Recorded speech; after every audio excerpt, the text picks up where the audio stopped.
Good morning, my loves. I hope that this video finds you well and that you've had an amazing week.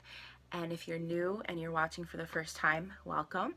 I wanted to come on here today because I finally got my brand new Anastasia Subculture palette in the mail yesterday. And at first, when I saw it on Instagram, I fell in love with it because I'm the type of person that likes to try things that are out of the box. And people are always complaining that the palettes that are coming out lately from all high-end and low-end, well, not low-end, but drugstore companies are all naturals and neutrals. So this is what the palette looks like in case you haven't seen it. I'm going to hold the brush in place and not blind you with the mirror.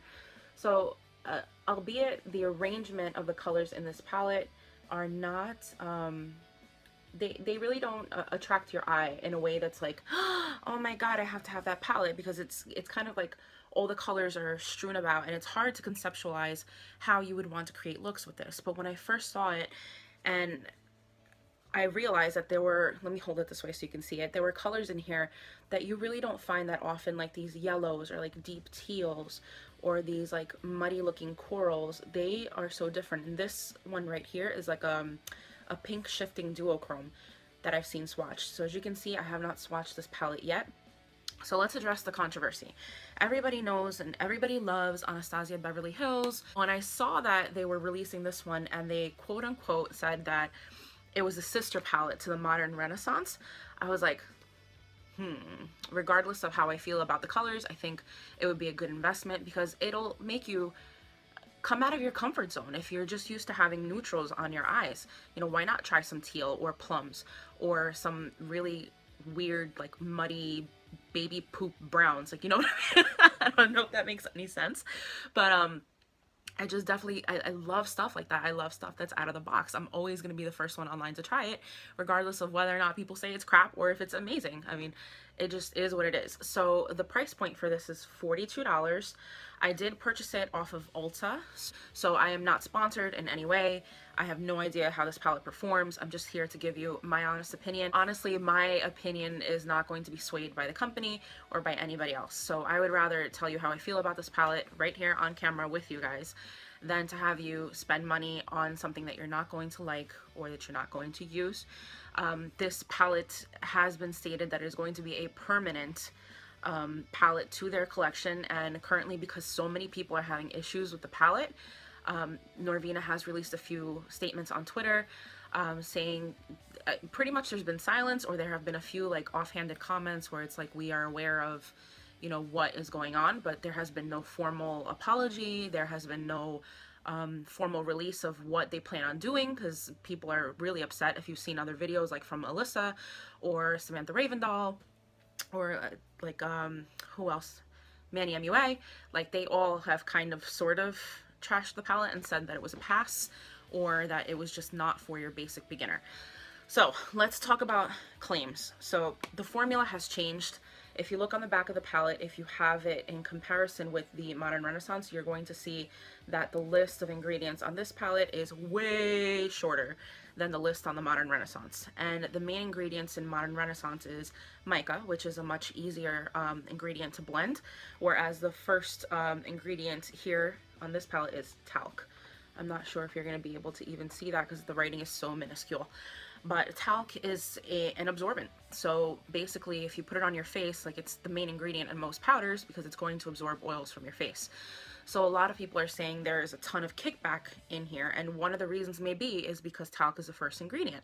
It's meant to absorb, it's not meant to stay and stick. So the blendability issues that people are claiming, the fact that it's creating a ton of fallout on the face, the fact that it's just messing up completely in the palette and there's a ton of kickback, all of that could be due to the talc. I'm no chemist, I can't make claims to that. That's just my humble opinion. So I wanted to try doing a look for you on camera right here without cutting it, without anything. No like funny business, because I want you to see my legit impression of this palette. I'm just concerned with how it performs on the eye. I really don't care about kickback unless, like, the entire pan, like in Alyssa's video, she kept tapping on this shade Roxy right here, and within seconds she had hit pan inside the shade because it's that dusty. Let's see, because honestly, even though I'm sure that they were all honest reviews. Everybody has a different impression. So my goal is to create an eye look that is seamless, that's well blended, that is appealing to the eye, literally. If there's a bunch of kickback, then we have an issue, because for $42, I don't want to waste half of the palette with one eye look. For that, I'd rather just return it and wait until Anastasia decides what they're going to do, because I'm sure they're going to have to reformulate at some point or do something if this is going to remain as part of the original product line. Sorry, I had a brain fart.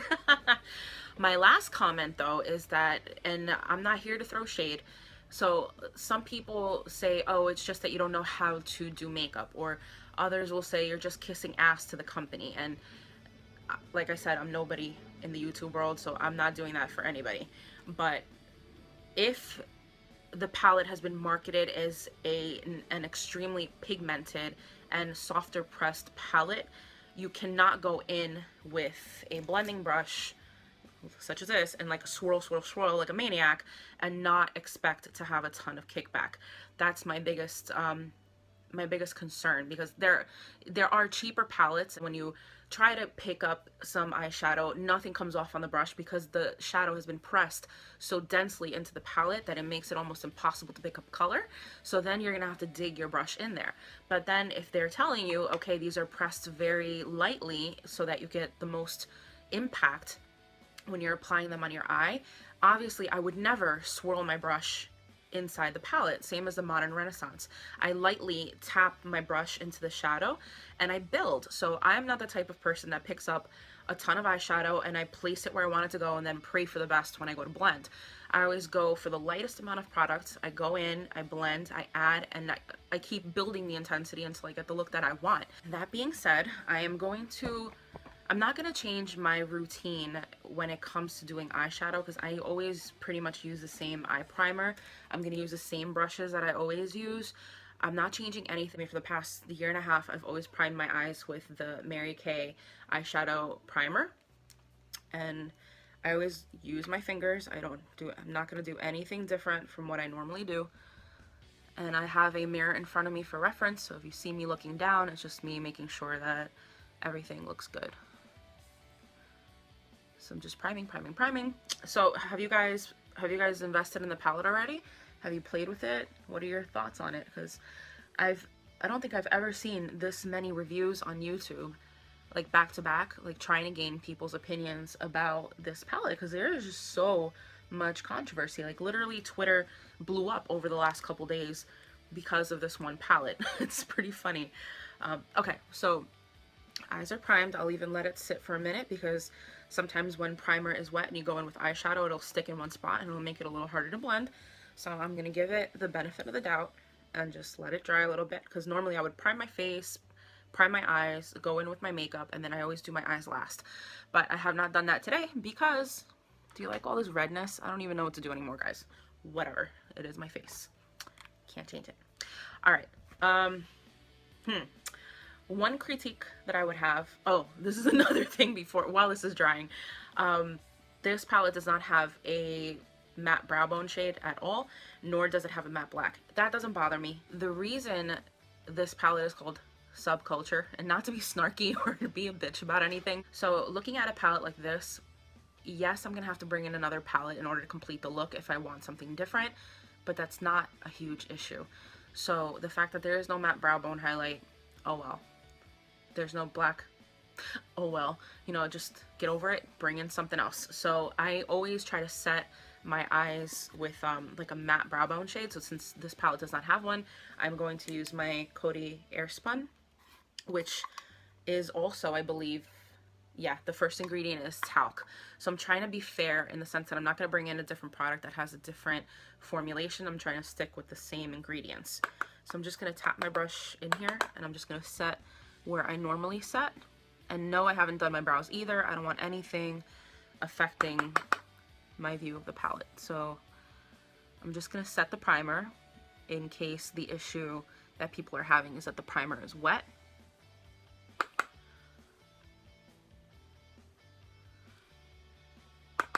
Okay. Almost there. Okay. I'm not gonna go for anything crazy because tonight I actually have to meet up with my best friend, my goddaughter's mommy, because we have to go to church and get everything straightened out for her baptism this weekend. I'm so excited. So I don't want to go too crazy because I don't want to show up with like teal and glittery eyes to church later on tonight. So I'm gonna go for a more neutral eye with the more neutral shades in here. Obviously, like we have shades like Dawn. Can you guys see this? So like Dawn, New Wave, and Edge, and Roxy, and this beautiful shade here called Adorn, which is like a bronzy shade, and Electric, which is very unique. It's kind of like it shifts in the pan between like green and gold. So let's see how these work. All right. I'm a little nervous about this, guys. All right, so let me see if I can hold the palette this way. And I'm not gonna use the brush in the palette because I never use brushes in palettes. They just never work out for me, so I wanna go with my tried and trues. So I'm using my blending brush from Royal Langnickel. It's from the Omnia collection. It's BOM 44 large crease, ride or die. So I'm gonna dip into Dawn and let's see what happens. I'm gonna try to bring you in close. So I'm gonna tap. Oh yeah, holy shit. So it's not a crazy amount of fallout right now, but if I had definitely, you saw that I just tapped my brush in there. So let's look at all the product that's on there. That's a lot of product just for like one little dip. Okay, let's see how this works out. So normally what I would do is just blow the kickback off of the palette, but normally on palettes that are this expensive, I'll leave the kickback there, and then when I go to do the other eye, I'll just lightly tap the brush in there to pick up the rest. So let's see how that goes and see if it produces more kickback. So I'm just gonna blend this into my crease. So let's see. So far, I don't see much pigmentation. I'm gonna try to stay a little further back because I noticed that when I get too close to my mirror, it shifts the lighting, and I don't want to do that to you. All right, so I'm picking up the kickback on here very lightly, and it's actually not producing much more kickback. Like it's pretty clean right now. So I'm just gonna go back in and reinforce. Not reinforce, what the hell am I saying? Deepen the crease color. That's what I wanted to say. Sorry guys, I haven't had my coffee yet. Which means I'll be talking a whole lot of shit. Okay. Alright. Excuse me, I'm gonna try to get in close so you can see. The only thing I'm seeing is maybe a little bit of patchiness right here, but otherwise, like it blended out pretty well. Like I don't really see anything weird. Okay, so I'm just tapping. I'm just showing you tapping, not even rubbing the brush in there. And yes, there is a slight amount of kickback, but nothing compared to any other videos that I've seen where people are digging their brushes in and it's creating mountains of fallout. Okay, let's see. So I'm gonna do it again. I'm just gonna tap and tap. So even tapping, it does, let me see if I can get you in close. So just tapping picks up an insane amount of product. So I would be very concerned. This shade I'm not so concerned with because it is so close to my skin tone. So that's not a big deal. But the other darker shades, if you wanted to create a smoky look, I would be very, very careful about the amount of product that you pick up because it could create a disaster right away. Okay. Another thing that I noticed was people were going in, excuse me while I just, see, not much really blew off. A lot of people were going in with this shade Roxy and then topping it with New Wave or with Edge. And I'm not too sure why people were doing that because in the grand scheme of things, I would probably layer a yellow first into my transition before I went in with a deeper coral shade. So what they were finding was when they came in with Roxy first and then layered it with these two shades, they weren't playing nicely and they weren't showing up and they weren't blending out well. No offense, but if you're going to put a lighter shade on top of a darker shade and they're both mattes, mattes are known not to play well with each other, so you shouldn't be doing that. You should be going the other way, from light to dark. Makeup is makeup. You do whatever the hell you want with it, but don't expect a lighter matte shade to show up the way it should if you would have layered it first and then gone in with a darker shade a little further down. Does that make any sense? I told you, no coffee makes no sense to me. Okay, so I'm gonna stick with the same brush because I want to kind of deepen the crease a little bit before I go in with darker shades. So I think what I'm gonna do is go in with Roxy. So Roxy is this shade right here, and it's been giving everybody hell. So I want to see how it works on me. So okay, and it's the one that's been producing the most kickback. So if you see, when I touched my brush in there, literally like a little cloud of color came off. But it's not bad. I'm just tapping my brush in there. A lot is coming off on the brush again, but no crazy amounts of kickback. You can see it yourself. And I'm just tapping. That's it. Okay, so going in again. So maybe the issue that people are having is that they're just picking up so much product that it's literally just blending away. I don't know. So far, I haven't really encountered an issue with the palette. So I'm just gonna swirl around. Let's see if I can pull back a little bit. So from what I'm seeing in my mirror, and from what I'm picking up on the screen, it's blending out. Like, I don't really see what the issue is. So tapping again. Just tapping. Lots of color comes off, but I don't see crazy amounts coming off.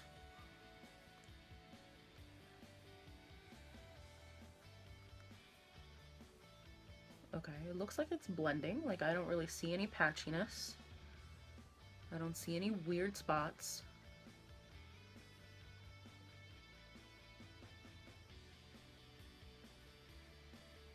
And I'm actually gonna go in with a little bit more. No weird kick up. I haven't had to blow the palette. And just make this side a little bit darker.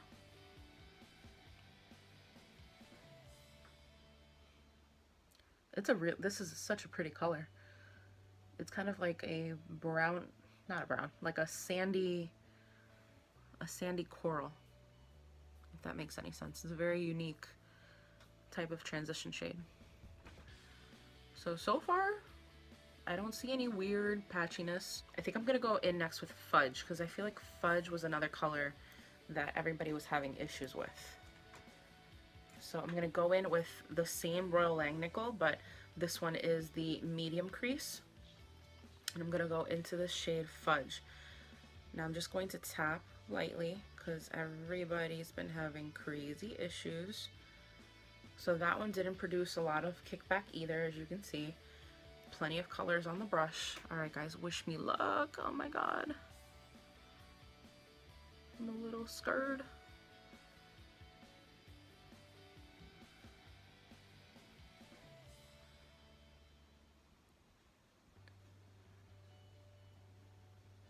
Okay, so what I'm seeing is that with Fudge, you're gonna have to place the color very lightly and go back and forth a million times. So I see slight patchiness above where the color here wants to blend with Roxy, but it's definitely not. I mean, I know it's weird because in the viewfinder with, oh, that looked weird. I looked like The Exorcist. When I look into my phone, what I'm seeing is a weird line right here, but it's actually not even that bad when you look in the mirror. I don't know why that is, but let's see.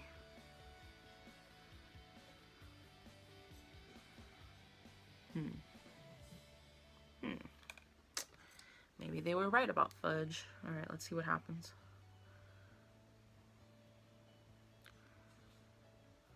Guys, I'm hoping for the best because I really don't want to have to take all this off and start all over again.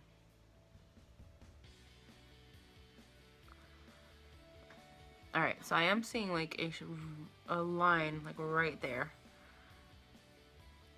which typically wouldn't be there because it's not like I'm creating a cut crease. But let's try that again.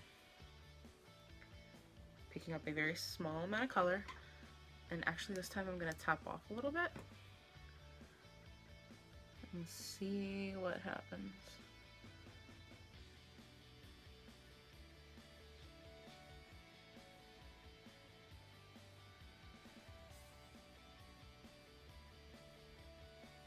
Ooh, that is muddy.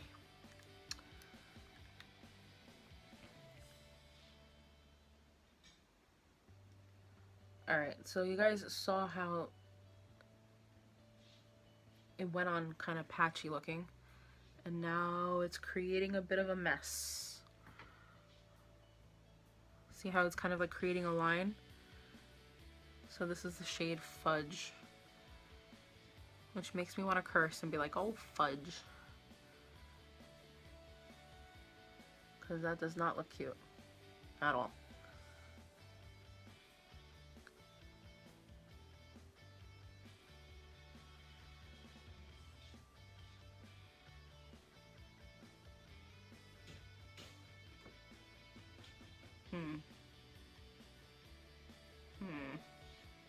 I had to work really hard to get it to this point. Like, with the modern Renaissance, I would have been done like 5 hours ago.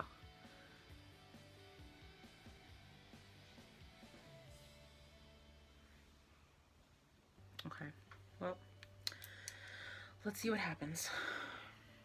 I'm gonna go into my inner third with electric. So let's see.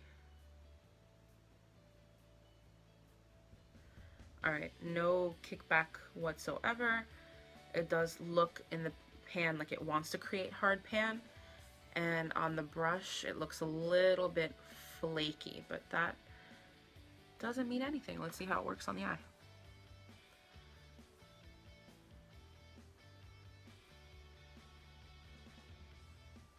Okay, so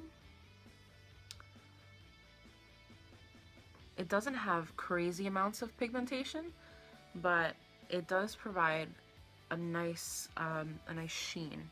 Hopefully you guys can see. Shit, this freaking light. Okay, let's get over to the other eye.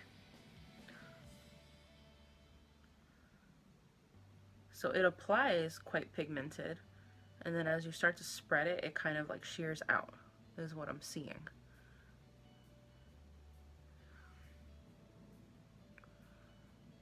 But so far, like, it's not as bad as everybody's making it out to seem. Not as bad. And then again, I'm not using every shadow here. So far I've used 1, 2, 3, 4. I'm going in for my 5th shadow out of 12. I'm going to dip into the bronze shade Adorn, which everybody has been loving. So as I'm touching the shadow, it's got a very wet feel to it. Not that you're going to be able to see much, but as I dip into it, it kind of reminds me of the newer formula of the Makeup Forever Professionals eyeshadows, where they have a ton of silicone, so when you dip your brush in it, it creates kind of like a hard pan and it kind of like balls up, but they usually perform well. So let's see. Oh yeah, that's pretty.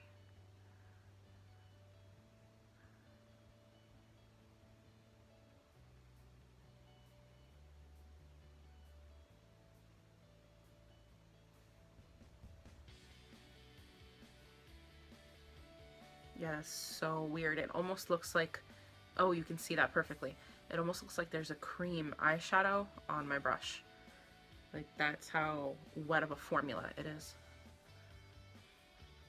See that?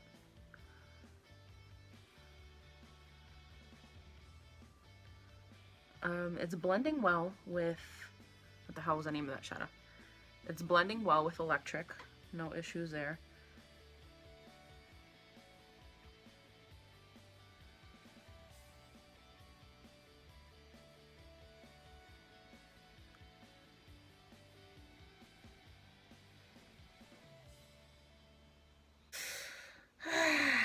Okay, so I'm gonna take a risk, and I'm gonna go in with this like burgundy looking shade right here. And I'm gonna go very light, because whoa, that picked up a ton of product. Not much kickback. Then again, like, this is my strategy for all eyeshadows. I always go in very lightly, and so far I'm not having that much of an issue with kickback. So I think the biggest issue is blendability when you're layering the mattes. So let's see what happens with this shade. So I'm going to be very precise about where I want to put it so that I don't get such a mess, and hopefully that will work out.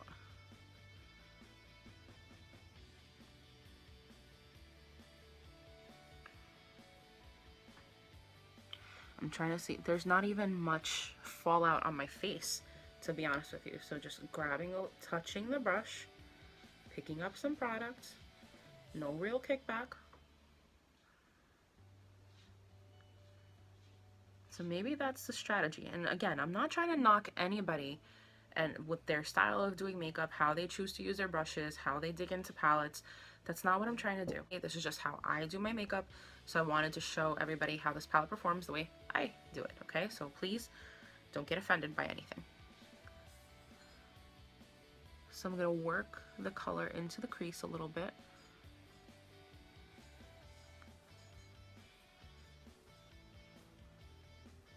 And blend a little bit with the Adorn shade. So I always kind of like wipe up a little bit because there's a tiny bit of fallout right there, but nothing crazy. Like I don't really see what everybody else is experiencing so far, you know what I mean? Because I haven't used all the shades, but like I'm just touching into the palette, like literally touching, and I don't see it, like there's nothing really coming off. I mean, maybe a little comes off the brush, but so I usually stamp these darker colors and then I push them in to where I want them to go. So this one I clearly picked up some more product than I was intending to. And what I'm noticing is that on this side, it blended out well, and on this side, the color's kind of like fading away. There's like a little bit of a patch right there.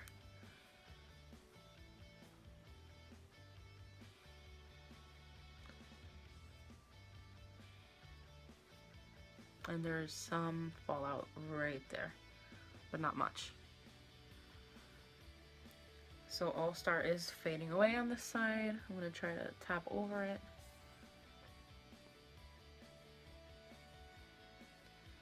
Now my only fear, as you use them throughout the day, are they going to fade? Are they going to blend together? Are they going to muddy up? So, so I'm just gonna take that medium brush that I used before and just kind of like work into the crease a little bit. And do the same thing on this side, because this side, whoop, looks super unblended.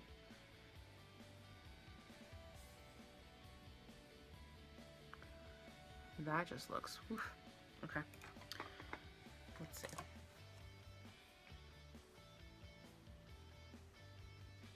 Just using a clean brush to sweep off whatever fallout there was. There's like a streak there now. Okay. Alright guys, so I'm going to finish the rest of my makeup off camera, except for my lower lash line. I'll come back in and do that with you guys. Okay guys, so I'm back. Most of my face is done, so let's go into the lower lash line. I'm going to be using two of these new brushes from Real Techniques that were just released. They are the Point Extra Extra Small and the Point Extra Extra Extra Small. So I'm going to start with the extra extra. You know what? Let's do something different so we can try some more shades. I'm going to go into New Wave instead, which is like this little orangey shade in the center.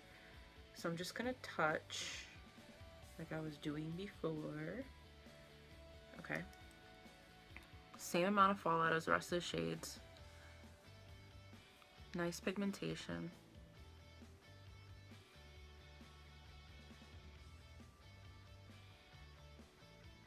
Sorry guys, I'm getting a little closer to the mirror because I want to make sure that my lower lash line is clean.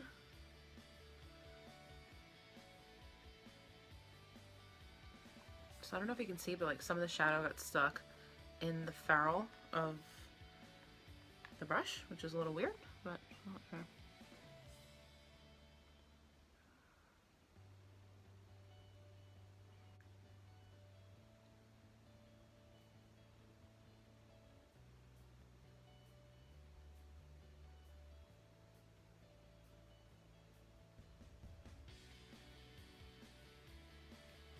Alright, so I'm going to go in with a bit of a fluffier brush, and I'm just going to dust underneath to get a better blend.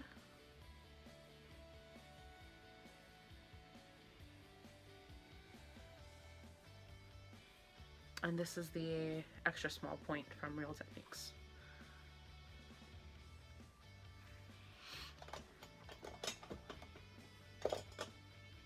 Okay, so now I'm going to go into a deeper shade. I think I want to play with Axis, which is this teal shade over here. And I'm just going to dip in. Okay, that didn't produce. The brush just fell. Kick back. I'm a little concerned with the shade, so I'm just going to tap off the brush a little bit. Oh, that's pretty. And it actually does look teal.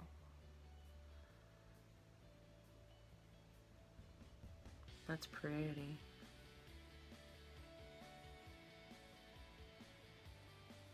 Doesn't seem to be blending away like it did for most people. Like if I pull back, you can definitely see there's teal there. So tapping in, and it's such a tiny brush, but it still created like a flick. Oh, you can see it right there, a flick of kickback. Yeah, so be extra careful with Axis.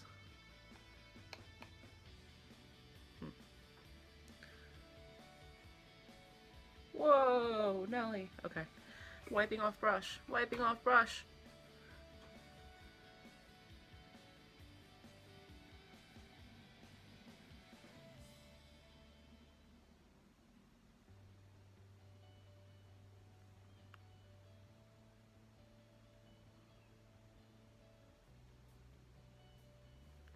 Okay.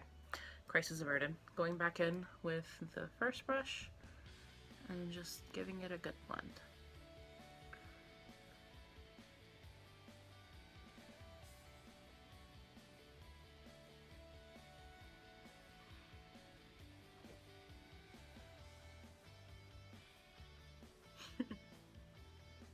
Digging my brush into it, and it's not picking much product up, but it's creating a shit ton of hard pan in there.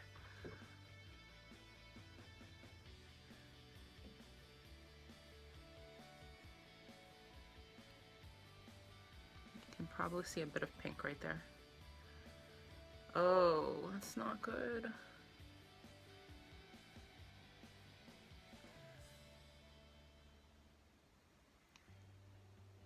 Okay, there's a subtle pink shift. I wish you guys, I might have to take a picture and insert it so you can see just how much hard pan was created by me just digging into it.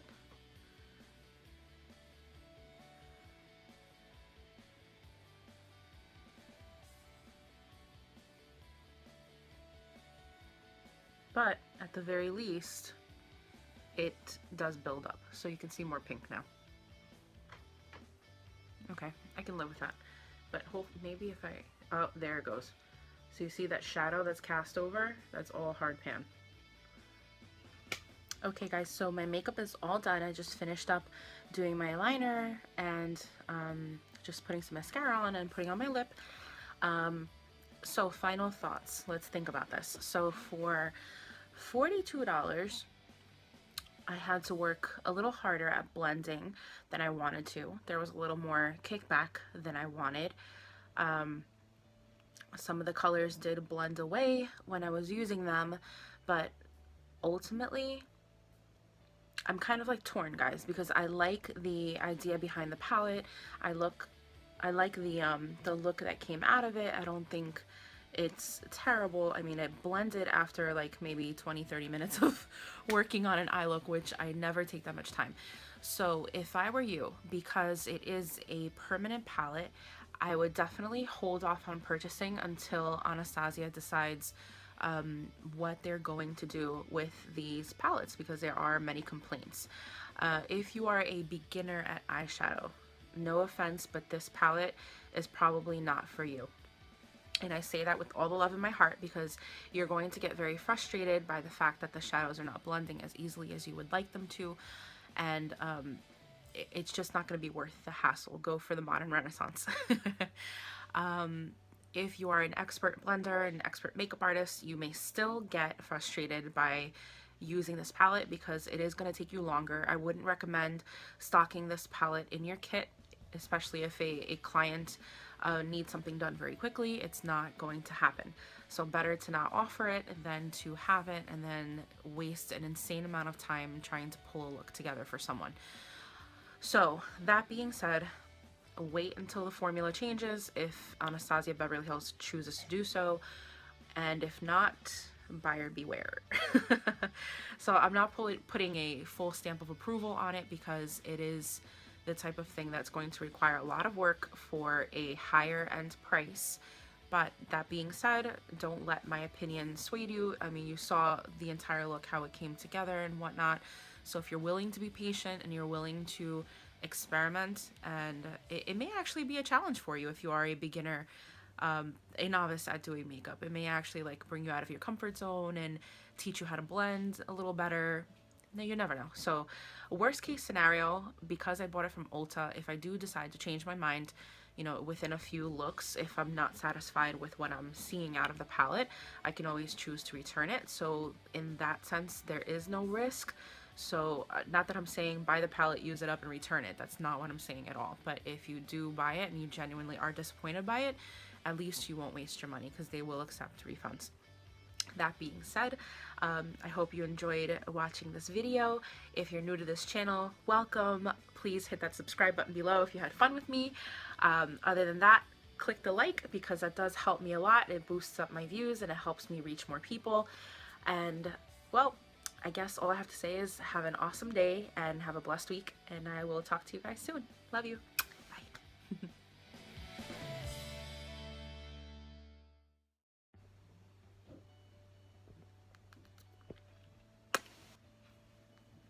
I forgot to put earrings on, y'all. Not earrings. I'm